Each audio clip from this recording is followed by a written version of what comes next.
ನಮಸ್ತೆ ಸ್ನೇಹಿತರೆ, ನಮ್ಮ ಪರೀಕ್ಷಾ ಅಂತಿಮ ತಯಾರಿಯಲ್ಲಿದ್ದೇವೆ.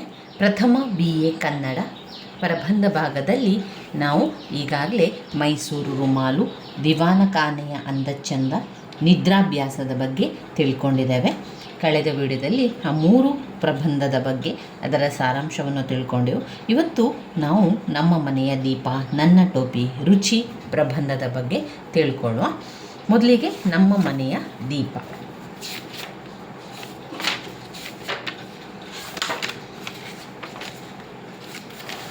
ಪುಟ ಸಂಖ್ಯೆ 38ರಲ್ಲಿದೆ ನೋಡಿ.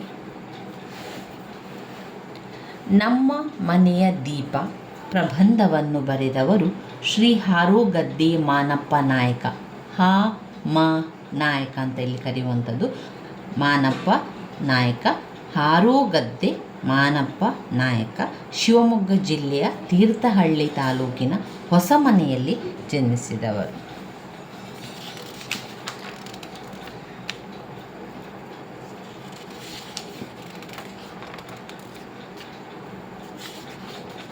ಈ ಪ್ರಬಂಧದ ಸಾರಾಂಶವನ್ನು ನೋಡ್ತಾ ಹೋದರೆ ಇಲ್ಲಿ ಲೇಖಕರು ಅವರ ಮಗಳ ಬಗ್ಗೆ ಇಲ್ಲಿ ವಿವರಿಸ್ತಾ ಇರುವಂಥದ್ದು. ನಮ್ಮ ಮನೆಯ ದೀಪ ಅಂದರೆ ಅವರ ಮಗಳು ರಮ, ಪುಟ್ಟ ಮಗಳು ರಮಾಳ ಬಗ್ಗೆ ತಿಳಿಸುವಂಥದ್ದನ್ನು ಕಾಣ್ಬೋದು.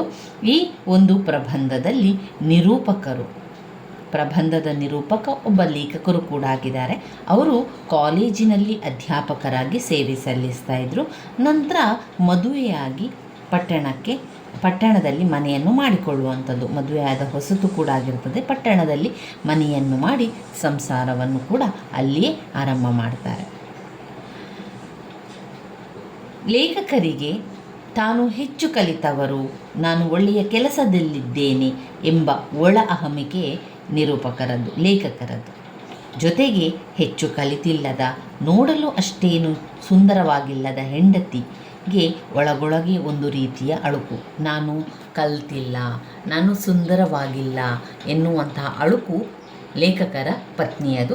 ಹಾಗೆಯೇ ಲೇಖಕರಿಗೆ ತಾನು ಕಲಿತಿದ್ದೇನೆ, ನಾನು ಸುಂದರವಾಗಿದ್ದೇನೆ, ನಾನು ಸರಕಾರಿ ಕೆಲಸದಲ್ಲಿದ್ದೇನೆ ಎನ್ನುವಂತಹ ಒಂದು ಅಹಮಿಕೆ ಅವರಲ್ಲಿ ಇತ್ತು.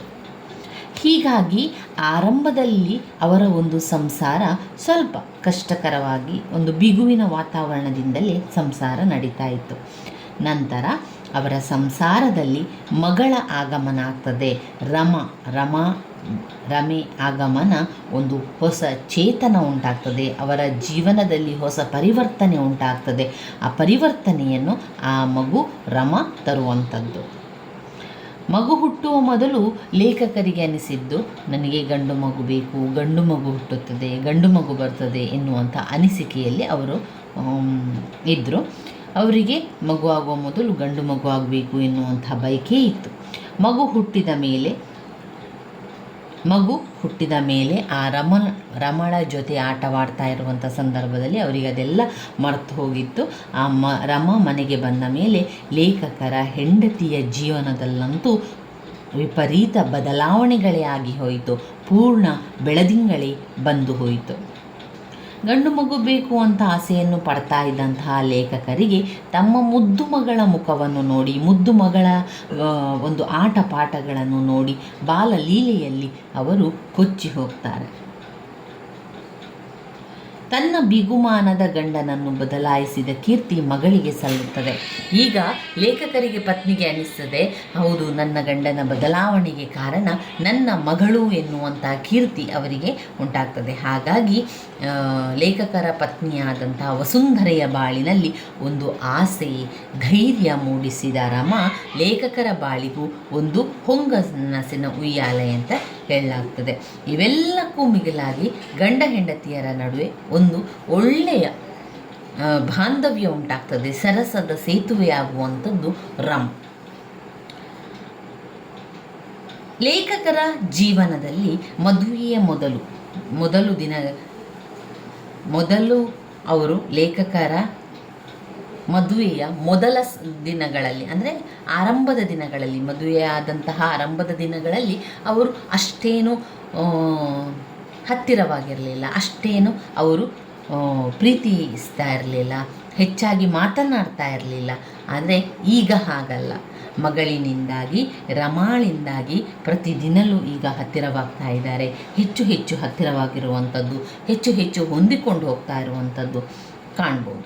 ಹಾಗೆಂದೇ ಪತಿ ಪತ್ನಿಯರ ಕಣ್ಣಲ್ಲಿ ಆ ಒಂದು ಪುಟ್ಟ ಮಗಳು ರಮಾಳ ಚಿತ್ರಣವೇ ತೇಲುವಂಥದ್ದು. ತಮ್ಮ ಪ್ರತಿಯೊಂದು ಮಾತು ಮಗುವಿನ ಬಗ್ಗೆ ಅಥವಾ ಮಗುವಿಗಾಗಿಯೇ ಎಂಬಷ್ಟರ ಮಟ್ಟಿಗೆ ಅವರು ಮಗುವಿನ ಬಗ್ಗೆ ಮಾತುಕತೆಗಳನ್ನಾಡುವಂಥದ್ದು, ವಿಚಾರಗಳ ವಿನಿಮಯ ಕೂಡ ಮಾಡ್ತಾ ಇದ್ದಾರೆ. ಹಾಗಾಗಿ ಮನೆಯ ತುಂಬೆಲ್ಲ ರಮಾಳ ಮಾತುಕತೆ, ರಮಾಳದೇ ಆಟ, ಅವಳದೇ ಮಾತು ಎಲ್ಲ ಅಂತಹ ಮಾಟಕತಿ ರಮ. ಅವರಿಬ್ಬರು ತಮ್ಮ ಪುಂಗಿಯ ನಾದಕ್ಕೆ ಕುಣಿಸುತ್ತಾಳೆ, ಅವರಿಬ್ಬರನ್ನು ಕೂಡ ತನ್ನ ಪುಂಗಿಯ ನಾದಕ್ಕೆ ಕುಣಿಸುತ್ತಾಳೆ.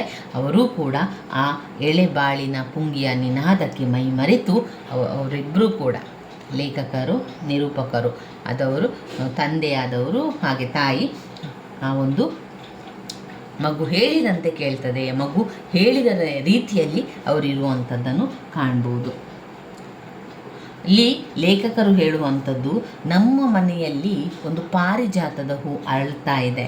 ಹೌದು, ನನ್ನ ಹಾಗೂ ವಸುಂಧರೆ ಅಂದರೆ ಲೇಖಕರು ಮತ್ತು ಲೇಖಕರ ಪತ್ನಿಯ ಮುದ್ದಿನ ಮಗಳು ರಮ ಅಲ್ಲ, ಮಗಳು ರಮ ಅವರ ಜೀವನದಲ್ಲಿ ಪಾರಿಜಾತದ ಹೂ, ಅಷ್ಟೇ ಕೋಮಲ ಕೂಡ ರಮ. ನಾವು ಹಾಗೇ ನೋಡಿಕೊಂಡು ಕೂಡ ಅವರು ಬಂದಿದ್ದಾರೆ ಅಂತ ಹೇಳ್ತಾರೆ. ಈ ಹೂವನ್ನು ಹೀಗೆ ಸರಳವಾದ ಮಾತುಗಳಿಂದಲೇ ಅವರು ಈ ಒಂದು ಪ್ರಬಂಧವನ್ನು ಹೇಳ್ತಾ ಹೋಗುವಂಥದ್ದು. ಇತ್ತೀಚಿನ ದಿನಗಳಲ್ಲಿ ಹೆಂಡತಿ ತವರಿಗೆ ಹೊರಟ್ರೆ ಲೇಖಕರಿಗೆ ತುಂಬಾ ಕಷ್ಟವಾಗುವಂಥದ್ದು, ತುಂಬಾ ಬೇಸರವಾಗ್ತಾ ಇತ್ತು. ತನ್ನ ಹೃದಯದ ಬೇರನ್ನೇ ಕಿತ್ತುಕೊಂಡು ಹೋಗುತ್ತಿದ್ದಾಳೆ ಎನ್ನುವಂತೆ ಅನ್ನಿಸ್ತಾ ಇತ್ತು. ಪುಟ್ಟ ಮಗು ಕೈಯಾಡಿಸುತ್ತಾ ತಾಯಿಯ ತೊಡೆಯೇರಿ ಒಂದು ಪಯಣಿಸುವ ದೃಶ್ಯವನ್ನೇ ಕಣ್ಣಲ್ಲಿ ತುಂಬಿಕೊಂಡು ಅವರು ಮತ್ತೆ ತಿರುಗಿ ಬರುವವರೆಗೆ ಮೆಲುಕು ಹಾಕ್ತಾರೆ. ಅವಳು ಒಂದು ಪಾರಿಜಾತದ ಹೂ, ಪಾರಿಜಾತವಿದ್ದರೆ ಆ ಪಾರಿಜಾತದ ಬಳ್ಳಿಯ ಮೇಲೆ ಪಾರಿವಾಳದ ನಗು ಇರುತ್ತದೆ. ಆ ಪಾರಿವಾಳವೇ ಇಲ್ಲದ ಮೇಲೆ ಆ ಮನೆಯಲ್ಲಿ ಹೇಗೆ ದಿನ ಕಳೆಯಬೇಕು? ಈಗ ಲೇಖಕರಿಗೆ ತುಂಬಾ ಕಷ್ಟ ಆಗ್ತಾ ಇದೆ. ಲೇಖಕರ ಪತ್ನಿ ಮತ್ತು ಲೇಖಕರ ಮಗಳು ತವರು ಮನೆಗೆ ಹೊರಟಿರುವಂತಹ ಸಂದರ್ಭದಲ್ಲಿ, ಲೇಖಕರ ಪತ್ನಿ ತವರು ಮನೆಗೆ ಹೊರಡುವಂಥದ್ದು, ಮಗುವನ್ನು ಕರೆದುಕೊಂಡು ಹೋದಂಥ ಸಂದರ್ಭದಲ್ಲಿ ಲೇಖಕರಿಗೆ ಈಗ ಒಂದು ರೀತಿಯ ಬೇಸರ ಅಂತ ಅನಿಸ್ತದೆ. ಆ ಮನೆಯಲ್ಲಿ ಹೇಗೆ ದಿನ ಕಳೆಯುವಂಥದ್ದು, ಯಾವಾಗ ಬರ್ತಾರೆ ಅವರು, ಬೇಗ ಬರಲಿ ಅಂತ ಅವರು ಕಾಯ್ತಾ ಇದ್ದಾರೆ. ಸದಾ ಪ್ರತಿ ದಿವಸ ಕಾಯ್ತಾ ಇರುವಂಥದ್ದನ್ನು ಇಲ್ಲಿ ಅವರು ಹೇಳ್ತಾ ಇದ್ದಾರೆ. ಲೇಖಕರು ತಿಳಿಸುವಂತೆ ರಮಾ ಬೆಳೆದಂತೆ ಗಂಡ ಮತ್ತು ಹೆಂಡತಿಯರ ಕೆಲಸ ಕೂಡ ಹೆಚ್ಚಾಗ್ತಾನೇ ಇದೆ. ಅವಳು ಈಗ ಅವಳು ಬೆಳೀತಾ ತಂದೆ ತಾಯಿಯರ ಕೆಲಸ ಕೂಡ ಹೆಚ್ಚಾಗುವಂಥದ್ದು. ಅವಳು ಎಲ್ಲಿ ಹೋಗ್ತಾಳೆ, ಏನು ಮಾಡ್ತಾಳೆ ಎಂದು ಅವಳ ಮೇಲೆ ಕಣ್ಣಿಟ್ಟೇ ಇರಬೇಕಾಗ್ತದೆ. ಮನೆಯ ಬಿಡುವಿಲ್ಲದ ಕೆಲಸಗಳಲ್ಲಿ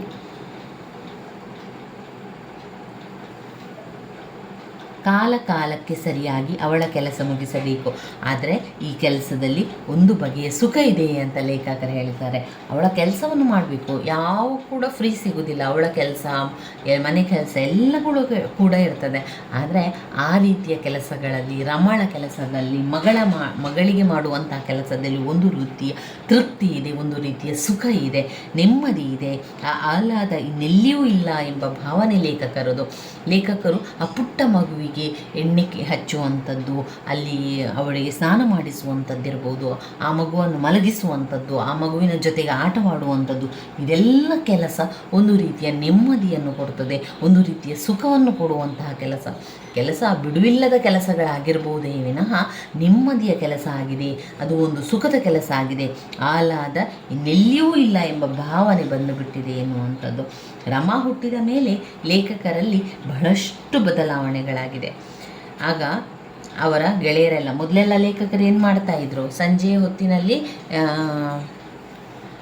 ಹೊತ್ತಿನಲ್ಲಿ ಕಾಲೇಜಿಂದ ಬಂದ ನಂತರ ಮನೆಯಿಂದ ಸೀದಾ ಗೆಳೆಯರನ್ನು ಮಾತನಾಡಿಸಲಿಕ್ಕೆ ಹೋಗ್ತಾಯಿದ್ರು. ಪ್ರತಿ ದಿವಸ ಗೆಳೆಯರನ್ನು ಮಾತಾಡಿ ತಡರಾತ್ರಿಯಲ್ಲಿ, ರಾತ್ರಿ ಆದ ನಂತರ ಮನೆಗೆ ಬರ್ತಾಯಿದ್ರು. ಅಷ್ಟು ಹೊತ್ತು ಅವರು ಗೆಳೆಯರ ಜೊತೆಯಲ್ಲಿಯೇ ಮಾತುಕತೆಗಳನ್ನು ಮಾಡ್ತಾ ಅವರಲ್ಲೇ ಇರ್ತಾಯಿದ್ರು. ಆದರೆ ಈಗ ಹಾಗಲ್ಲ. ರಮಾ ಹುಟ್ಟಿದ ಮೇಲೆ, ಮಗಳು ಹುಟ್ಟಿದ ಮೇಲೆ ಮಗಳ ಜೊತೆಗೆ ಆಟವಾಡಲು ಕಾಲೇಜಿಂದ ಬೇಗ ಕೂಡ ಬರ್ತಾರೆ. ಹಾಗೆ ಗೆಳೆಯರನ್ನು ಮಾತನಾಡಿಸ್ಲಿಕ್ಕೆ ಹೋದರೂ ಕೂಡ ಬೇಗ ಅಲ್ಲಿಂದ ಹೊರಟು ಬರುವಂಥದ್ದನ್ನೆಲ್ಲ ಮಾಡ್ತಾರೆ. ಯಾಕಂದರೆ ರಮನಿಗೋಸ್ಕರ ಮಗಳನ್ನು ಮಾತನಾಡಿಸಬೇಕು, ಮಗಳನ್ನು ಆಟ ಆಡಿಸಬೇಕು ಎನ್ನುವ ಕಾರಣದಿಂದಾಗಿ. ಈಗ ಬಹಳಷ್ಟು ಬದಲಾವಣೆಯಾಗಿದೆ. ಏನಯ್ಯ, ಯಾರಿಗೂ ಹುಟ್ಟದ ಮಗುವೊಂದು ನಿನಗೆ ಹುಟ್ಟಿದೆಯಾ ಎಂದು ಗೆಳೆಯರು ಅಣಕಿಸುವಂಥದ್ದು, ಗೇಲಿ ಮಾಡುವಂಥದ್ದು ಕೂಡ ಹೇಳುವಂಥದ್ದು ಲೇಖಕರು ಇಲ್ಲಿ ಹೇಳ್ತಾರೆ. ಸರಿ ಸಮಯಕ್ಕೆ ಮನೆಗೆ ಹಾಜರಾಗುತ್ತಾರೆ. ಊಟದ ಸಮಯಕ್ಕೆ ಇವರಿಲ್ಲ ಎಂದರೆ ರಮಾ ಕೇಳುವ ಪ್ರಶ್ನೆಗಳಿಗೆ ಉತ್ತರವೇ ಇರುವುದಿಲ್ಲ. ಇಲ್ಲಿ ಅವಳು ಸಮಯಕ್ಕೆ ಸರಿಯಾಗಿ ಊಟ ಮಾಡಬೇಕು, ಸಮಯಕ್ಕೆ ಸರಿಯಾಗಿ ಅವಳು ಮನೆಗೆ ಬರಲಿಕ್ಕೆ ಹೇಳುವುದರಿಂದ ಮಗಳು ಹೇಳುವ ರೀತಿಯಲ್ಲಿ ಲೇಖಕರು ಕೇಳ್ತಾರೆ. ಲೇಖಕರು ತಮ್ಮ ಗೆಳೆಯರನ್ನು ಬಿಟ್ಟು ಬೇಗ ಹೋಗೋದ್ರಿಂದ ಅಲ್ಲಿ ಗೆಳೆಯರು ಕೂಡ ಅವರನ್ನು ತಮಾಷೆ ಮಾಡುವಂಥದ್ದು. ಯಾರಿಗೂ ಊಟದ ಮಗು ನಿನಗೆ ಹುಟ್ಟಿದೆ, ಆದ ಕಾರಣ ನೀನು ಹೋಗ್ತಾ ಇರುವಂಥದ್ದು, ಮಗುವಿನ ಜೊತೆ ಆಟ ಆಡಲಿಕ್ಕಿದೆ, ಮಗುವಿನ ಜೊತೆಗೆ ಇರಬೇಕು ನಾನು ಅಂತ ಅವರು ಹೇಳಿ ಹೋಗಬೇಕಾದ್ರೆ ಗೆಳೆಯರೆಲ್ಲ ತಮಾಷೆ ಕೂಡ ಮಾಡ್ತಾಯಿದ್ರು. ಇವರು ಎಲ್ಲಿಯಾದರೂ ಹೊರಟರೆ ಆಗ ರಮ ಕೂಡ ಹಲವು ಪ್ರಶ್ನೆಗಳನ್ನು ಕೇಳುವಂಥ ಊಟದ ಸಮಯಕ್ಕೆ ಬಾರದಿದ್ದರೆ ಅವಳು ಆಟವನ್ನು ಆಡಲಿಕ್ಕೆ ಅವಳಿಗೆ ಯಾರೂ ಇಲ್ಲ ಎಂದು ಲೇಖಕರು ಹೋಗ್ತಾ ಇದ್ರು. ಹೋಗಬೇಡ ಇರು, ನನಗೆ ಚಿತ್ರ ಬರೆದುಕೊಡು. ಎಲ್ಲಿಯಾದರೂ ಅವರು ಹೊರಟ್ರೆ ತಮ್ಮ ಗೆಳೆಯರ ಜೊತೆಗೆ ಮಾತನಾಡಲಿಕ್ಕೆ ಅಂತ ಸಂಜೆಯ ಹೊತ್ತು ಹೊರಟು ನಿಂತಾಗ ನನಗೆ ಚಿತ್ರ ಮಾಡಿಕೊಡು, ನನಗೆ ಅದು ಮಾಡಿಕೊಡು, ನನಗೆ ಗಾಡಿ ಮಾಡಿಕೊಡು, ನನ್ನ ಜೊತೆಗೆ ಆಟ ಆಡು ಅಂತ ಹಠ ಮಾಡ್ತಾಳೆ. ಈ ಎಲ್ಲ ಸಂಗತಿಗಳನ್ನು ಸಹಿಸುತ್ತಾರೆ. ರಮ ತುಂಬ ತುಂಟ ಹುಡುಗಿ. ಅಷ್ಟೇ ಅಲ್ಲ, ಜಾಣೆ ಕೂಡ. ಅಪ್ಪ ಅಮ್ಮ ಇಬ್ಬರನ್ನು ಹೋಲಿಸಿಕೊಳ್ಳುತ್ತಾಳೆ. ಅಪ್ಪನ ಬಳಿ ಇದ್ದರೆ ಅಪ್ಪನ ಬಳಿ ಇದ್ದರೆ ಅಪ್ಪನೇ ಒಳ್ಳೆಯವಳು, ಅಮ್ಮನ ಬಳಿ ಇದ್ದರೆ ಅಮ್ಮನೇ ಸರಿ. ಹೀಗೆ ಅವಳು ಪಕ್ಷಾಂತರಿ.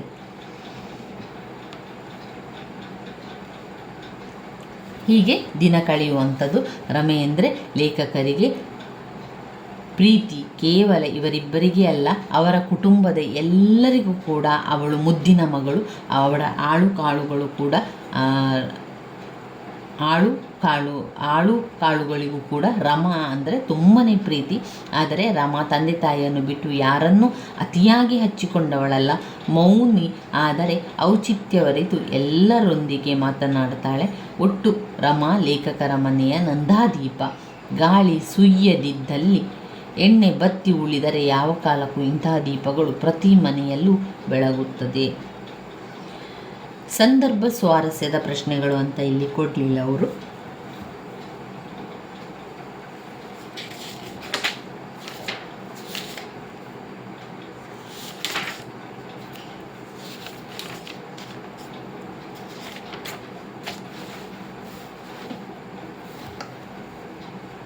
ನಮ್ಮ ಮನೆಯ ದೀಪ. ಈ ಒಂದು ಕಥೆಯಂತೆ ಕಂಡು ಬಂದರೂ ಕೂಡ ಅದು ಒಂದು ಪ್ರಬಂಧದಲ್ಲಿ ವಸ್ತು ಕೌಟುಂಬಿಕವಾದುದು. ನವೋದಯ ಸಾಹಿತ್ಯದ ಕಾಲಘಟ್ಟದಲ್ಲಿನ ಮಧ್ಯಮ ವರ್ಗದ ನೌಕರಸ್ಥನ ಮನೆಯ ಒಂದು ಸಾಮಾನ್ಯ ಚಿತ್ರಣವಾಗಿದೆ. ವಿವಾಹವಾದ ಹೊಸದರಲ್ಲಿ ತನ್ನ ಒಂದು ಮಗುವಿನ ಮೂಲಕ ತನ್ನ ಸಾಂಸಾರಿಕ ಸಾರದ ಎಲ್ಲ ಮಜಲುಗಳನ್ನು ಅಭಿವ್ಯಕ್ತಿಸುವ ಮತ್ತು ಆಹ್ವಾನಿಸುವ ಒಂದು ಸುಂದರ ಚಿತ್ರಣ ಆಗಿದೆ. ಮಕ್ಕಳಾದ ಮೇಲೆ ಗಂಡ ಹೆಂಡತಿಯರು ತಮ್ಮ ಪರಸ್ಪರ ಆಕರ್ಷಣೆಯನ್ನು ಕಳೆದುಕೊಳ್ಳುತ್ತಾರೆ ಎಂಬ ಸಾಮಾನ್ಯ ಅನಿಸಿಕೆಗೆ ವಿರುದ್ಧವಾಗಿ ಸಂಸಾರದ ಒಂದು ಹೊಸ ಆಯಾಮವನ್ನು ತೆರೆದಿಡುತ್ತಾರೆ. ಲೇಖಕರು ಮಗುವಿನ ಮೂಲಕ ತಮ್ಮ ಸಾಂಸಾರಿಕ ಸಾರವತ್ತಾದ ಘರ್ಷಣೆಗೆ ಜಾಣ್ಮೆಯಿಂದ ಅನುವು ಮಾಡಿಕೊಡುವುದು ಇಲ್ಲಿ ನಮಗೆ ಕಂಡುಬರುವಂಥದ್ದು. ಇಲ್ಲಿ ಲೇಖಕರ ಮಡದಿ ವಸುಂಧರೆ ಎತ್ತರದಲ್ಲಿ ಕುಳ್ಳೆ, ಬಣ್ಣ ಸ್ವಲ್ಪ ಕಪ್ಪು. ಇಷ್ಟಾಗಿಯೂ ಲೇಖಕನ ಮುದ್ದು ಮಡದಿ. ಉದ್ಯೋಗಸ್ಥವರನ ಕೈ ಹಿಡಿದು ಪಟ್ಟಣಕ್ಕೆ ವಲಸೆ ಬಂದ ವಸುಂಧರೆ ಆತಂಕದಲ್ಲಿಯೇ ಬದುಕನ್ನು ಆರಂಭಿಸುತ್ತಾಳೆ. ಪುಸ್ತಕದ ಹವ್ಯಾಸಿಯಾದ ಗಂಡ ಈಕೆಗೆ ನಿಗೂಢವಾಗಿ ಕಾಣ್ತಾನೆ. ಆತನನ್ನು ಅರ್ಥ ಮಾಡಿಕೊಳ್ಳಲಾಗದೆ ತೊಳಲ್ತಾಳೆ. ಅಂದರೆ ಯಾವ ಹೊತ್ತು ನೋಡಿದರೂ ಪುಸ್ತಕವನ್ನು ಓದ್ತಾ ಇರುವಂಥದ್ದು, ಎಷ್ಟು ಹೊತ್ತಿಗೆ ನೋಡಿದರೂ ಪುಸ್ತಕವನ್ನು ಓದುವಂಥದ್ದು, ಅವಳ ಜೊತೆ ಮಾತನಾಡಲಿಕ್ಕಿಲ್ಲ, ಅವಳ ಜೊತೆ ಯಾವುದೇ ಒಂದು ವಿಷಯಗಳನ್ನು ಹಂಚಿಕೊಳ್ಳುವಂತಿಲ್ಲ. ಅದನ್ನು ನೋಡಿದಾಗ ಅವಳಿಗೆ ಅನ್ನಿಸ್ತಾಯಿತ್ತು, ಒಂದು ರೀತಿಯ ವಿಚಿತ್ರ ಅಂತ ಅವಳಿಗೆ ಅನಿಸತೊಡಗಿತ್ತು. ಮದುವೆಯ ಆರಂಭದಲ್ಲಿ ಇವರು ಯಾಕೆ ಹೀಗೆ ಮಾಡ್ತಾ ಇದ್ದಾರೆ, ಮದುವೆಯ ಆರಂಭದಲ್ಲಿ ಈ ರೀತಿಯಾಗಿ ಮಾಡಿದರೆ ಹೀಗೆ ಆದರೆ ಮುಂದೇನು ಎನ್ನುವಂತಹ ಆತಂಕ ಕೂಡ ವಸುಂಧರೆ ಪಡ್ತಾ ಇದ್ಲು. ಆದರೆ ಅವರಿಬ್ಬರ ಬಾಳಿನಲ್ಲಿ ರಮೆಯ ಆಗಮನ ಒಂದು ಹೊಸ ಬೆಳಕು ಚೆಲ್ತದೆ. ರಮೆಯ ನೆನಪಲ್ಲಿ ಈಕೆ ಗಂಡನೊಂದಿಗೆ ಸಲುಗೆಯಿಂದ ಬೆರೆಯುತ್ತಾಳೆ. ವ್ಯಂಗ್ಯ, ಸರಸ, ಹಾಸ್ಯ ಮಾಡುವುದರಲ್ಲಿ ತಾನೇನೂ ಕಮ್ಮಿ ಇಲ್ಲ ಎನ್ನುವುದನ್ನು ತೋರಿಸುವಂಥದ್ದು. ಗಂಡನಿಗೆ ತುಂಬ ಹತ್ತಿರದವಳಾಗುತ್ತಾಳೆ. ಇವಳಿಗೆ ಈ ಸಲುಗೆ ಸಿಕ್ಕಿದ್ದು ತಾನು ಹಡೆದ ಮಗಳಿಂದ. ಹಾಗಾಗಿ ರಮೆ ಎಂದರೆ ಅವಳಿಗೆ ಎಲ್ಲಿಲ್ಲದ ಪ್ರೀತಿ.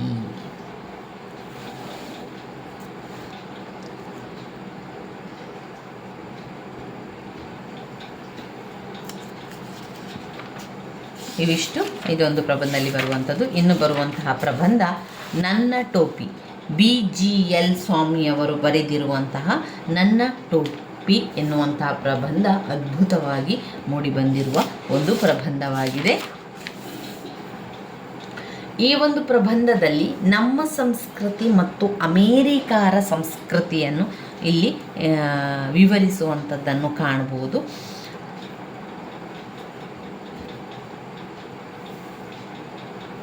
ಎರಡು ವಿಭಿನ್ನ ಸಂಸ್ಕೃತಿಗಳ ಸೂಕ್ಷ್ಮವಾದ ತಾಕಲಾಟ ಪ್ರಬಂಧದ ಒಂದು ಕೇಂದ್ರ ವಸ್ತು ಆಗಿರುತ್ತದೆ. ನಮ್ಮ ಸಂಸ್ಕೃತಿಯ ಅನೇಕ ಸಂಗತಿಗಳು ನಾಗರಿಕತೆಯ ಕಣ್ಣಿಗೆ ಅವಲಕ್ಷಣಗಳಂತೆ ಗೋಚರವಾಗುತ್ತಿರುವಂಥ ಸಾಮಾನ್ಯ ಸಂಗತಿ. ಅನೇಕ ವಿದ್ಯಾವಂತರಿಗೆ ತಮ್ಮ ಪರಂಪರೆಯ ನಡವಳಿಕೆಗಳು ಅಪಹಾಸ್ಯಕರವಾಗಿ ಕಾಣಿಸುತ್ತಿರುವುದನ್ನು ನಾವು ಗಮನಿಸಿದ್ದೇವೆ. ಇಂತಹ ಸಂಗತಿಗಳನ್ನು ನಾವು ಯಥಾವತ್ತಾಗಿ ಅನ್ಯ ರಾಷ್ಟ್ರಗಳಿಗೆ ತೆಗೆದುಕೊಂಡು ಹೋಗುವ ಎಷ್ಟೊಂದು ಅಭ್ಯಾಸಗಳಾಗಬಹುದು ಎಂಬುದನ್ನು ಊಹಿಸಿಕೊಂಡು ಅವುಗಳ ರೀತಿಯಲ್ಲಿ ಇಲ್ಲಿ ಹೋಗುವಂಥದ್ದು. ನನ್ನ ಟೋಪಿ, BGL ಸ್ವಾಮಿಯವರು ಬರೆದಿರುವಂತಹ ನನ್ನ ಟೋಪಿಯಲ್ಲಿ ಲೇಖಕರು ಅಮೇರಿಕಕ್ಕೆ ವಿದ್ಯಾಭ್ಯಾಸಕ್ಕೆಂದು ಹೊರಡ್ತಾರೆ.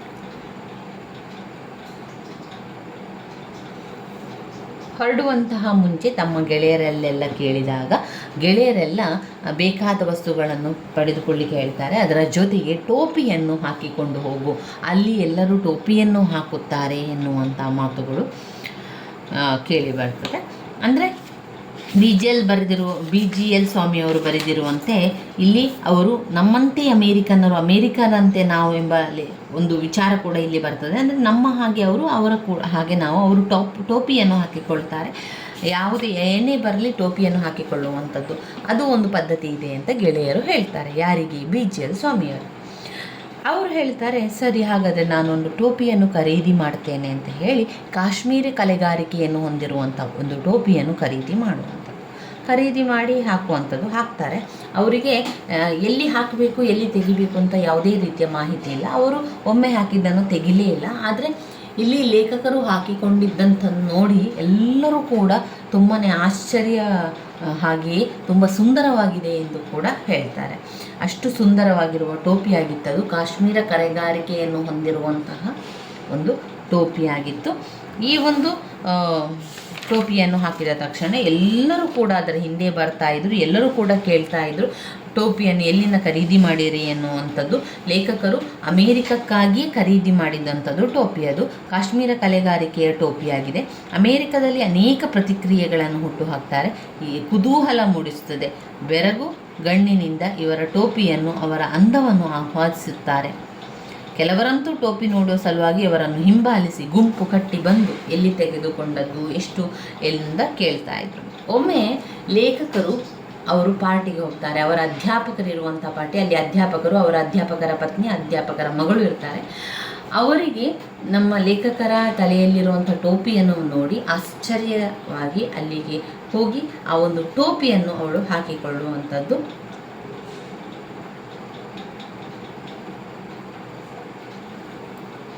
ಅವರು ಮಗಳು ಅಂದರೆ ಅಧ್ಯಾಪಕರ ಮಗಳು ಡೋರಿ ಆ ಟೋಪಿಯನ್ನು ಹಾಕಿಕೊಳ್ತಾರೆ. ಆ ಟೋಪಿ ಡೋರಿಯ ಸಮೇತ ಚಿತ್ರವನ್ನು ಪ್ರಕಟಿಸಿ ಆವತ್ತಿನ ಒಂದು ಪೇಪರ್ನಲ್ಲಿ ಕೂಡ ಬರ್ತದೆ. ಅಂದಿನ ಅಮೇರಿಕದ ವಸ್ತ್ರ ವಿನ್ಯಾಸಕರು ನವೀನತೆಗಾಗಿ ಗಮನಿಸಬೇಕಾದ ಟೋಪಿ ಎಂದು ಒಂದು ಲೇಖನ ಕೂಡ ಬರ್ತದೆ. ಅಮೇರಿಕಾದ ವಸ್ತ್ರವಿನ್ಯಾಸಕರು ಒಮ್ಮೆ ಈ ಟೋಪಿಯನ್ನು ನೋಡಿಕೊಳ್ಳಿ. ಅಮೇರಿಕದ ವಸ್ತ್ರವಿನ್ಯಾಸರೆಲ್ಲರೂ ಕೂಡ ಈ ಒಂದು ಕಾಶ್ಮೀರ ಕಲೆಗಾರಿಕೆಯ ಟೋಪಿಯನ್ನು ನೋಡಿಕೊಂಡು ಕಾಶ್ಮೀರ ಕಲೆಗಾರಿಕೆ ಟೋಪಿಯನ್ನು ನೀವು ಕೂಡ ಮಾಡಬೇಕು ಎನ್ನುವಂತಹ ಅದನ್ನು ಆರಂಭ ಮಾಡಬೇಕು. ಆ ಸಂಸ್ಕೃತಿಯ ಟೋಪಿ ನಮ್ಮ ಅಮೇರಿಕದಲ್ಲಿ ಕೂಡ ಆಸೆ ಪಡುವ ಹಂಬಲಿಸುವ ವಸ್ತುವಾದ ಈ ಪ್ರಬಂಧದ ಸಾರಾಂಶ ಅಂತ ಹೇಳ್ಬೋದು. ಅಂದರೆ ಇಷ್ಟಪಡ್ತಾರೆ, ಅಲ್ಲಿನ ಅವರು ಕೂಡ ಇಷ್ಟಪಡ್ತಾರೆ. ಅಧ್ಯಾಪಕರ ಮಗಳು ಡೋರಿ ಕೂಡ ಅದನ್ನು ಹಾಕಿಕೊಂಡು ಫೋಟೋವನ್ನು ತೆಗೆಸಿದಾಗ ಅದನ್ನು ಆ ಒಂದು ವಸ್ತ್ರವಿನ್ಯಾಸಕರಿಗೆ ಈ ರೀತಿಯ ಟೋಪಿಯನ್ನು ನೀವು ಕೂಡ ಮಾಡಬೇಕು ಅಂತ ಒಂದು ದೊಡ್ಡ ಲೇಖನ ಕೂಡ ಬರೀತಾರೆ. ಅದಾದ ನಂತರ ಅವರು ಆ ಟೋಪಿಯ ಬಗ್ಗೆ ಪ್ರತಿಯೊಬ್ಬರು ಇಷ್ಟಪಡ್ತಾರೆ. ಪ್ರತಿಯೊಬ್ಬರು ಅದರ ಮಾಹಿತಿಗಳನ್ನು ಕೇಳುವಂಥದ್ದನ್ನು ನೀವಿಲ್ಲಿ ನೋಡ್ಬೋದು. ಆಗ ಲೇಖಕರು ಹೇಳ್ತಾರೆ, ಇದೇನಿಲ್ಲ, ನಮ್ಮಂತೆ ಅಮೇರಿಕನ್ನರಂತೆ ನಾವು ಕೂಡ ಅಂತ. ಅಂದರೆ ನಾವು ಮಾಡುವ ರೀತಿಯಲ್ಲಿ ಅವರು ಇರ್ತಾರೆ. ಈಗ ನಾವು ಟೋಪಿ ಹಾಕ್ತೇವೆ, ಅವರು ಕೂಡ ಟೋಪಿ ಹಾಕ್ತಾರೆ. ಅದೇ ಜೊತೆಯಲ್ಲಿ ಅವರಿಗೂ ಕೂಡ ಇಷ್ಟವಾಗಿರುವಂಥದ್ದು. ಅದರಿಂದ ಆ ಪ್ರಶ್ನೆಯನ್ನು ಬರೆದು ಸಾರಾಂಶವನ್ನೆಲ್ಲ ಬರ್ತಾ ಹೋದರೆ ಆಯಿತು. ನಮ್ಮಂತೆ ಅಮೇರಿಕನ್ನರಂತೆ ನಾವು ಎಂಬ ಲೇಖಕರ ಅಭಿಪ್ರಾಯ ಪ್ರಬಂಧದಲ್ಲಿ ಹೇಗೆ ಬಿಂಬಿತವಾಗಿದೆ ಅಂತ ಕೇಳುವಂಥದ್ದು. ಅಂದರೆ ಇಲ್ಲಿ ಲೇಖಕರು ಹೇಳುವಂಥದ್ದು, ನಾವು ಏನು ವ್ಯತ್ಯಾಸ ಏನಿಲ್ಲ, ನಮ್ಮಂತೆ ಅಮೇರಿಕನ್ನರಂತೆ ನಾವು ಆಗಿದ್ದೇವೆ ಎನ್ನುವಂಥದ್ದನ್ನು ವಿವರಿಸುವಂಥದ್ದು ಕಾಣ್ಬೋದು.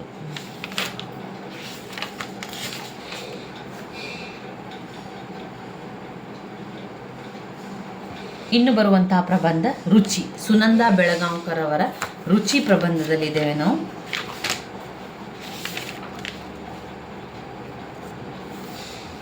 ಸುನಂದಾ ಬೆಳಗಾಂವ್ಕರ್ ಅವರು ರುಚಿ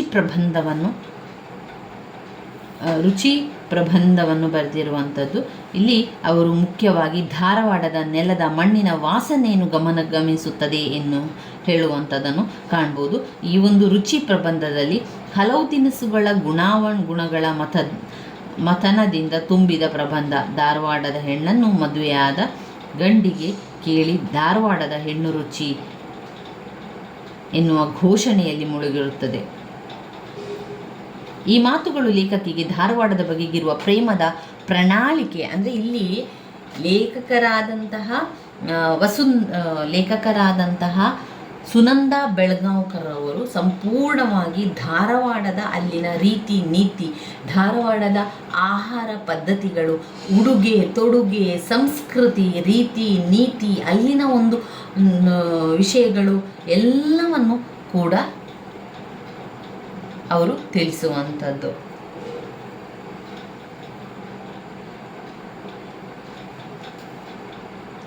ಧಾರವಾಡದ ವಿಚಾರವನ್ನು ಹೇಳುವಾಗ, ಧಾರವಾಡವು ವಿಶಾಲದ ಮನೆಯಲ್ಲಿ ತಾಯಿ ಮಗಳು ತಂದೆಯ ನಡುವೆ ಹಾಸ್ಯಭರಿತ ಮಾತಿನ ದಾಟಿಯಲ್ಲಿ ಪ್ರಬಂಧವು ಆರಂಭವನ್ನು ಪಡೆಯಬಹುದು.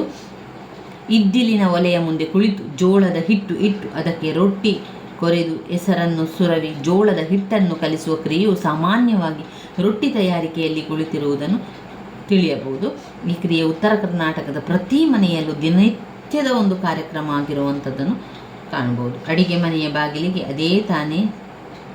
ತಾನೇ ಸ್ನಾನ ಮಾಡಿ ಮುಗಿಸಿ ಧಾರವಾಡದ ಕೆಮ್ಮಣ್ಣಿನಂತೆ ಕೆಂಪಗಾದ ಮೈಯಿಂದ ಬಿಸಿ ಹೊಗೆ ಹಾಯುತ್ತಿದ್ದ ಅಜಾನುಬಾಹು ಕನ್ನಡ ಗಂಡಸು ಶುಭ್ರ ಧೋತರ ಉಟ್ಟು ನಿಂತು ತಂದೆ ತಾಯಿಯರ ಪರಿಚಯವನ್ನು ಸ್ಪಷ್ಟವಾಗಿ ನಿರೂಪಿಸುವ ಲೇಖಕಿ ತನ್ನ ಗಂಡನ ಮನೆಯಿಂದ ತವರಿಗೆ ಬಂದು ತಾಯಿ ಅಡಿಗೆ ಮಾಡುವಲ್ಲಿಗೆ ಬಂದು ಕುಳಿತಿದ್ದಾಳೆ. ಅಲ್ಲಿಗೆ ಬಂದ ತಂದೆಯನ್ನು ನೋಡಿ ಮಗಳು ತಂದೆಗೆ ಗೌರವ ಸೂಚಿಸುವಂತೆ ತಾನು ನೀಟಿಕೊಂಡಿದ್ದ ಕಾಲುಗಳನ್ನು ಮಡಚಿಕೊಳ್ಳುತ್ತಾಳೆ.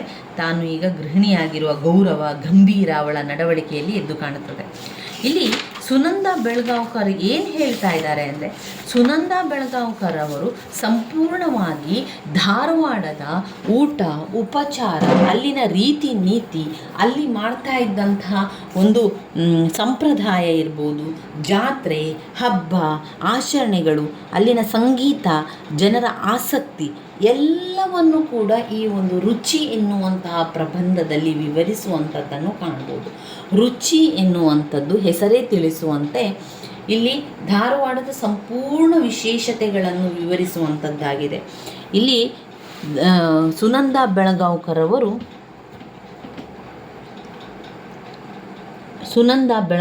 ಅವರು ಧಾರವಾಡದ ಜನರು ರಸಿಕರು, ಅವರು ಸರಸ್ವತಿ ಪೂಜಕರು ಎಂಬ ಗೌರವವನ್ನು ಕೂಡ ನೀಡುತ್ತಾರೆ. ಧಾರವಾಡದ ಭಾಷೆ, ಇಲ್ಲಿ ನಮ್ಮ ಲೇಖಕಿ ಸುನಂದಾ ಬೆಳಗಾಂವ್ಕರ್ ಅವರು ಧಾರವಾಡದವರು. ಆ ಧಾರವಾಡದ ಭಾಷೆಯ ಬಗ್ಗೆ, ಅಲ್ಲಿನ ಪ್ರದೇಶದಲ್ಲಿನ ಜನರಿಗೆ ಇರುವ ತಪ್ಪು ಕಲ್ಪನೆ ಮತ್ತು ಅಭಿಪ್ರಾಯವನ್ನು ಅತ್ಯಂತ ಸೌಮ್ಯವಾಗಿ ನಿವಾರಿಸುವ ಪ್ರಯತ್ನವನ್ನು ಮಾಡಿದ್ದಾರೆ. ಗಂಡು ಕನ್ನಡ ಎಂಬ ಮಾತನ್ನು ಅನ್ವರ್ಥವಾಗಿ ನೀಡಿದ್ದಾರೆ. ಅಲ್ಲಿನ ಜನರ ಹೃದಯ ವೈಶಾಲ್ಯತೆಯನ್ನು ಇಂತಹ ಪ್ರಭಾವವನ್ನು ಕೂಡ ಉಂಟು ಮಾಡಿದೆ. ಧಾರವಾಡದ ಜನರು ರಸಿಕರು, ಸರಸ್ವತಿ ಪೂಜಕರು ಎಂದು ಗೌರವವನ್ನು ನೀಡುತ್ತಾರೆ. ಲೇಖಕರು ಧಾರವಾಡದ ಜನರು ಸಿಹಿಯನ್ನು ಮತ್ತು ಖಾರವನ್ನು ಸಿಹಿ ಮತ್ತು ಖಾರ ಎರಡೂ ಕೂಡ ಅವರು ಬಳಸ್ತಾರೆ, ತಿಂತಾರೆ. ಸಿಹಿ ಮತ್ತು ಖಾರ ಎರಡು ಏಕಕಾಲದಲ್ಲಿ ಬಳಸ್ತಾರೆ. ಅವರಂತೆ ಅವರ ಭಾವನೆಗಳು ಕೂಡ ಹಾಗೆ. ಅವರು ಕೆಲವೊಮ್ಮೆ ಸಿಹಿಯಂತೆ ಇದ್ದರೂ ಇನ್ನು ಕೆಲವೊಮ್ಮೆ ಖಾರವಾಗಿ ಮಾತನಾಡ್ತಾರೆ. ಸಿಹಿಯಂತೆ ಮಾತಿನಲ್ಲಿ ಗೌರವ ಆದರ ಗುಣಗಳನ್ನು ಹೊಂದಿರುವವರು, ಖಾರದಂತೆ ನಿಷ್ಠುರ ಗುಣವುಳ್ಳವರು ಕೂಡ ಆಗಿದ್ದಾರೆ. ಇನ್ನು ಧಾರವಾಡದ ಕಡೆಯ ಜನರ ಹಬ್ಬ ಹರಿದಿನಗಳು ಅಷ್ಟೇ ವಿಶಿಷ್ಟವಾದವು. ಅವುಗಳು ಅವರ ಶ್ರೀಮಂತ ಸಂಸ್ಕೃತಿಯನ್ನು ಪ್ರತಿಬಿಂಬಿಸುತ್ತದೆ. ಶಿವರಾತ್ರಿ, ರಾಮನವಮಿ, ಯುಗಾದಿ, ದೀಪಾವಳಿಯಂಥ ವಿಶೇಷ ಹಬ್ಬಗಳನ್ನು ಮಾಡುವ ಕೆಲವು ತಿನಿಸುಗಳು ಅವರ ವಿಧ ವಿಧ ರುಚಿಯ ದರ್ಶನವನ್ನು ಮಾಡಿಸ್ತಾರೆ. ವಿಶೇಷವಾಗಿ ಧಾರವಾಡ ಪ್ರದೇಶದಲ್ಲಿ ಹೋಳಿಗೆ ಕಡುಬುಗಳು ಹೆಚ್ಚಾಗಿ ಕಂಡುಬರುವಂಥದ್ದು. ಹೋಳಿಗೆ ಆಗದ ಮನೆ ಕನ್ನಡದ ಮನೆಯೇ ಅಲ್ಲ ಅನ್ನುವಷ್ಟರ ಮಟ್ಟಿಗೆ ಹೋಳಿಗೆಯ ರುಚಿಯನ್ನು ಸವಿತಾರೆ. ಆ ಕಾರಣದಿಂದಾಗಿ ಲೇಖಕಿ ಹೆತ್ತುಪ್ಪ ಕರೆಗಡುಬಿನ ಬೀಡು ನನ್ನದು, ಈ ಕನ್ನಡ ನಾಡು ಎಂದು ಹೇಳುವ ಸ್ವಾಭಿಮಾನ ಅವರ ಮಾತಿನಲ್ಲಿ ತುಂಬಿದೆ. ಇನ್ನು ಕರ್ನಾಟಕದ ಬೇರೆ ಬೇರೆ ನಗರ ಪ್ರದೇಶಗಳಲ್ಲಿ ತಿನಿಸುಗಳು ಪ್ರಸಿದ್ಧವಾದಂತೆ ಧಾರವಾಡದಲ್ಲಿ ನೀವು ಕೇಳಿರ್ಬೋದು, ಧಾರವಾಡ ಅಂತ ಬಂದಾಗ ಧಾರವಾಡ ಪೇಡ ನೆನಪಾಗುವಂಥದ್ದು. ಧಾರವಾಡದಲ್ಲಿ ಧಾರವಾಡ ಪೇಡೆ ಇದೆ, ಈ ರೀತಿಯಾಗಿ ನಾವು ಹೇಳುವಂಥದ್ದನ್ನು ಕೇಳ್ಬೋದು. ಧಾರವಾಡದಲ್ಲಿ ಪೇಡ ತುಂಬಾ ಪ್ರಸಿದ್ಧವಾಗಿರುವಂಥದ್ದು, ತುಂಬಾ ರುಚಿಕರವಾಗಿರುವಂತಹ ಒಂದು ಸಿಹಿ ತಿಂಡಿ. ಕೂಡಲೇ ಧಾರವಾಡ ಎನ್ನುವ ಹೆಸರು ತನ್ನಿಂದ ತಾನೇ ಗೋಚರಿಸುತ್ತದೆ. ಅದೇ ಅಲ್ಲಿಯ ಪೇಡದ ರುಚಿ. ಹೀಗೆ ಇಲ್ಲಿ ಅನೇಕ ರೀತಿಯ ರುಚಿಯಾದ ಸಿಹಿ ತಿನಿಸುಗಳನ್ನು ತಿನ್ನುವ ಹವ್ಯಾಸವೇ ಅನೇಕರು ಬಂದು ಹೋಟೆಲ್ ಉದ್ಯಮವನ್ನು ಬೆಳೆಯುವಂತೆ ಮಾಡುತ್ತದೆ. ಹೋಟೆಲ್ಗಳಲ್ಲಿಯೂ ಕೂಡ ಮನೆಗಳಲ್ಲಿಯಂತೆ ರುಚಿಕರವಾದ ತಿಂಡಿ ತಿನಿಸುಗಳು ಸವಿಯಲು ಲಭ್ಯವಾಗ್ತದೆ. ಇನ್ನು ಧಾರವಾಡದ ಮನೆಗಳಲ್ಲಿ ಅನೇಕ ಬಗೆಯ ಸಂಪ್ರದಾಯ ಆಚರಣೆಗಳನ್ನು ಮಾಡ್ತಾನೆ ಹೋಗ್ತಾರೆ. ಅಲ್ಲಿನ ಸಂಸ್ಕಾರದ ರೂಪದಲ್ಲಿ ಆಚರಿಸುತ್ತಾ ಬಂದಿರುವವರು ಧಾರವಾಡದ ಜನ. ಧಾರವಾಡದ ಸುತ್ತಮುತ್ತಲಿನ ಪ್ರದೇಶಗಳನ್ನು ನಡೆಯುವ ಜಾತ್ರೆಗಳು ಅವರಿಗೆ ಮುಖ್ಯವಾಗಿರುತ್ತದೆ. ಅಲ್ಲಿನ ಜನರ ಸಂಗೀತ, ಸಾಹಿತ್ಯ, ಕಲಾಭಿರುಚಿ ಜೊತೆಗೆ ಬಾಯಿರುಚಿಯು ಸೇರಿ ಬದುಕು ಒಂದು ರುಚಿಕರ ತಿಂಡಿಯಂತೆ ಅಂದುಕೊಂಡು ಅನುಭವಿಸುವ ಸ್ಥಿತಿ ಬಹಳ ಚಂದ. ಕೊನೆಯದಾಗಿ ಲೇಖಕಿಯು ಧಾರವಾಡದ ನೆಲ, ಜಲ, ಮಾತು, ಹಣ್ಣು, ಹೆಣ್ಣು ಎಲ್ಲವೂ ರುಚಿಯಾಗಿರುವುದು ಎನ್ನುವ ಆಶಯವನ್ನು ಪ್ರತಿಧ್ವನಿಸುತ್ತಾರೆ. ಸುನಂದ ಬೆಳಗಾವ್ಕರ್ ಅವರು ಈ ರೀತಿಯಾಗಿ ಸಂಪೂರ್ಣವಾಗಿ ಪ್ರಬಂಧದ ಆಶಯವನ್ನು ಹೇಳಿರುವಂಥದ್ದು. ಪ್ರಬಂಧದ ಆಶಯ ಅಂತ ಬಂದಾಗ ಕೂಡ ಅದನ್ನೇ ಸಂಪೂರ್ಣವಾಗಿ ಬರೆಯಿರಿ. ಯಾವುದೇ ಒಂದು ರುಚಿಯ ಪಾಠದಿಂದ, ರುಚಿಯ ಪ್ರಬಂಧದಿಂದ ಅವರು ಏನೇ ಕೇಳಿದರೂ ಕೂಡ ಸಂಪೂರ್ಣವಾಗಿ ಎಲ್ಲವನ್ನು ಕೂಡ ಬರಿತಾ ಹೋಗುವಂಥದ್ದು. ಇಲ್ಲಿ ಧಾರವಾಡದ ಬಗ್ಗೆ ಇರುವಂಥದ್ದು. ಸುನಂದ ಬೆಳಗಾವ್ಕರ್ ಅವರು ರೊಟ್ಟಿಯನ್ನು ಊಟ ಮಾಡುವ ಮಾತಿನೊಂದಿಗೆ ಈ ಒಂದು ಮಾತುಕತೆ ಆರಂಭವಾಗ್ತದೆ. ಅಲ್ಲಿ ಉತ್ತರ ಕರ್ನಾಟಕದ ಅಪ್ಪಟ ದೇಶಿ ಶೈಲಿಯ ಜೀವನ, ಅಲ್ಲಿನ ಒಂದು ಶ್ರೀಮಂತ ಸಂಸ್ಕೃತಿಯನ್ನು ಪ್ರತಿಬಿಂಬಿಸುವ ನಗರವಾಗಿ ಧಾರವಾಡವನ್ನು ಪರಿಚಯವನ್ನು ಮಾಡಿಕೊಳ್ಳುವಂಥದ್ದು. ಕಾರಣ, ಉತ್ತರ ಕರ್ನಾಟಕದ ಜನರ ಜೀವನದ ಸಂಪೂರ್ಣ ಸಾಂಸ್ಕೃತಿಕ ವಿವರಗಳನ್ನು ನಾವು ಧಾರವಾಡದ ನಗರದಲ್ಲಿ ಕಾಣಬಹುದು. ಇಲ್ಲಿ ಧಾರವಾಡ ನಗರದ ಕೇವಲ ಸಂಕೇತ ಮಾತ್ರ. ಅದಕ್ಕೆ ಇಷ್ಟೇ ಎನ್ನುವ ಸೀಮಿತವಾದ ಸೀಮೆ ಇಲ್ಲ. ಈಗಲೂ ಕೂಡ ಉತ್ತರ ಕರ್ನಾಟಕವೆಂದರೆ ಓಹೋ ನೀವು ಧಾರವಾಡದವರ ಎಂಬ ಸ್ವಾಭಾವಿಕ ಉದ್ಗಾರ ಹೊರಡಿಸ್ತಾರೆ, ತಿಳಿಸುವಂಥದ್ದನ್ನು ಕಾಣಬಹುದು. ಜೀವನದಲ್ಲಿ ರುಚಿ ಎನ್ನುವ ಪದಕ್ಕೆ ಹಲವಾರು ಅರ್ಥ ಆಯಾಮಗಳಿವೆ. ಅವೆಲ್ಲವನ್ನು ಲೇಖಕಿಯು ಪ್ರಬಂಧದಲ್ಲಿ ನಿರೂಪಿಸ್ತಾರೆ. ಜೀವನದಲ್ಲಿ ರುಚಿ ಅಥವಾ ಆಸಕ್ತಿ ಇಲ್ಲದಿದ್ದರೆ ಯಾವುದು ಇಲ್ಲವೆನ್ನುವ ನೀತಿಯನ್ನು ಬೋಧಿಸುತ್ತಾರೆ. ಹಾಗೆಯೇ ಪ್ರತಿಯೊಬ್ಬ ವ್ಯಕ್ತಿಗೂ ತಮ್ಮ ನೆಲ, ಜಲ, ಭಾಷೆ, ಸಂಸ್ಕೃತಿ ಸ್ವರ್ಗದಷ್ಟೇ ಸುಂದರ ಎನ್ನುವ ಅಭಿಪ್ರಾಯವನ್ನು ಸತ್ಯವಾಗಿರುತ್ತದೆ. ಅಲ್ಲಿ ಲೇಖಕರು ಈ ಪ್ರಬಂಧದಲ್ಲಿ ನಮಗೆ ಸ್ಪಷ್ಟವಾಗಿ ಅರ್ಥ ಮಾಡಿಸಿ ಕೊಡುವಂಥದ್ದನ್ನು ಕಾಣ್ಬೋದು. ಇಲ್ಲಿ ಕೂಡ ಸಂದರ್ಭ ಸ್ವಾರಸ್ಯದ ಪ್ರಶ್ನೆಗಳಿಲ್ಲ.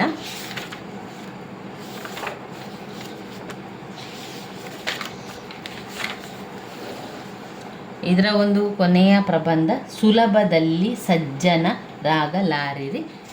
ಇದನ್ನು ನಾನು ಯಾವುದೇ ರೀತಿಯ ತಯಾರಿಯನ್ನು ಮಾಡಿಕೊಳ್ಳಿಲ್ಲ. ಉಳಿದಿರುವಂತಹ ಪ್ರಬಂಧವೇ ಸಾಕು. ಅಂದರೆ ಒಮ್ಮೆ ನಿಮಗೆ ಸುಲಭವಾಗಿ ಸಜ್ಜನರಾಗಲಾರಿರಿ ಎನ್ನುವಂತಹ ಒಂದು ಪ್ರಬಂಧದ ಸಾರಾಂಶ ಏನು ಕೊಟ್ಟಿದ್ದಾರೆ, ಅವರು ಯಾವ ರೀತಿಯ ಸಾರಾಂಶವನ್ನು ಕೊಟ್ಟಿದ್ದಾರೆ ಎನ್ನುವಂಥದ್ದು ನಿಮಗೆ ನಾನು ತಿಳಿಸ್ಕೊಡ್ತಾ ಹೋಗ್ತೇನೆ.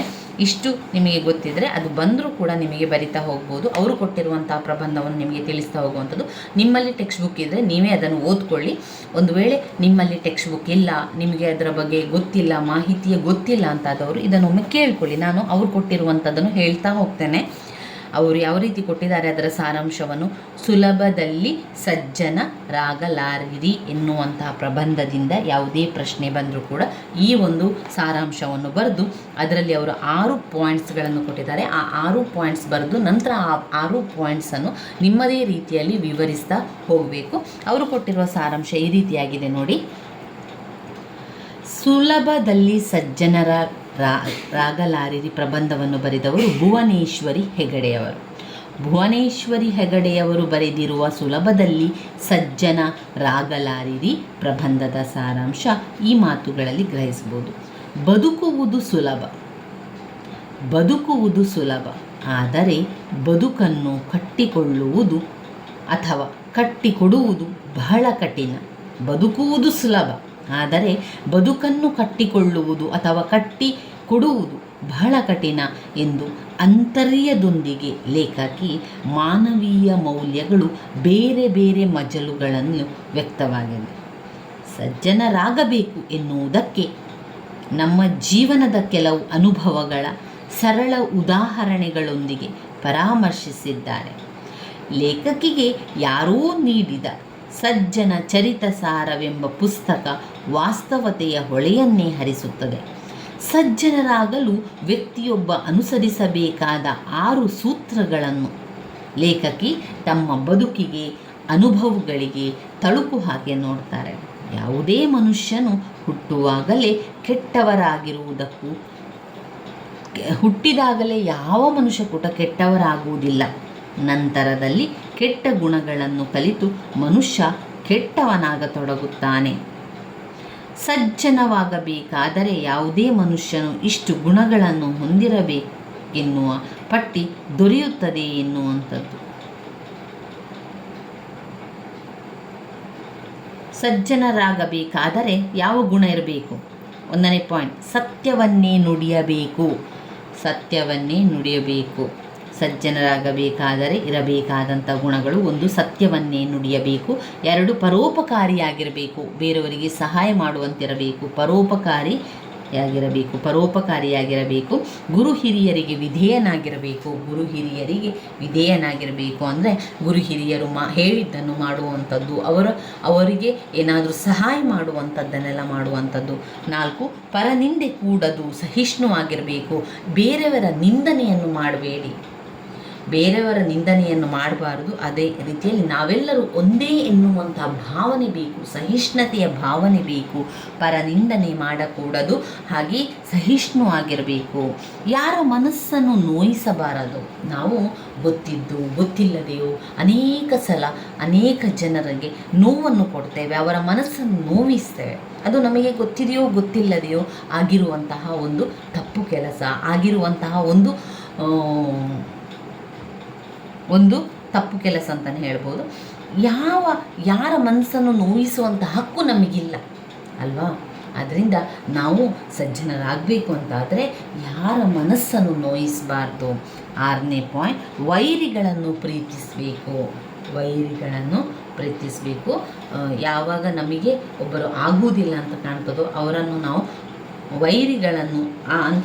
ಅವರು ನಮ್ಮೆಲ್ಲ ವೈರಿಗಳಾಗಿರ್ತಾರೆ, ಆದರೂ ಕೂಡ ನಾವು ಅವರನ್ನು ಪ್ರೀತಿಸಬೇಕು. ಯಾವುದೆಲ್ಲ ಪಾಯಿಂಟ್ಸ್ಗಳನ್ನು ಹೇಳ್ತಾ ಹೋಗ್ತೇನೆ ನೋಡಿ. ಸುಲಭದಲ್ಲಿ ಸಜ್ಜನರಾಗಲಾರರೆ, ಅದರಲ್ಲಿ ಪಾಯಿಂಟ್ಸ್ಗಳು: ಸತ್ಯವನ್ನೇ ನುಡಿಯಬೇಕು, ಪರೋಪಕಾರಿಯಾಗಿರಬೇಕು, ಗುರು ಹಿರಿಯರಿಗೆ ವಿಧೇಯರಾಗಿರಬೇಕು, ಪರನಿಂದೆ ಕೂಡದು, ಸಹಿಷ್ಣುವಾಗಿರಬೇಕು, ಯಾರ ಮನಸ್ಸನ್ನು ನೋಯಿಸಬಾರದು, ವೈರಿಗಳನ್ನು ಪ್ರೀತಿಸಬೇಕು. ಯಾರ ಮನಸ್ಸುಗಳನ್ನು ನೋಯಿಸಬಾರದು, ವೈರಿಗಳನ್ನು ಪ್ರೀತಿಸಬೇಕು. ಒಟ್ಟಿನಲ್ಲಿ 6 ಸೂತ್ರಗಳನ್ನು ಇಟ್ಕೊಂಡು ನೀವು ಸುಲಭದಲ್ಲಿ ಸಜ್ಜನರಾಗಲಾರಿರಿ ಪ್ರಬಂಧವನ್ನು ಬರೀಬಹುದು. ತುಂಬಾ ಸುಲಭ ಇದೆ ಸ್ನೇಹಿತರೆ.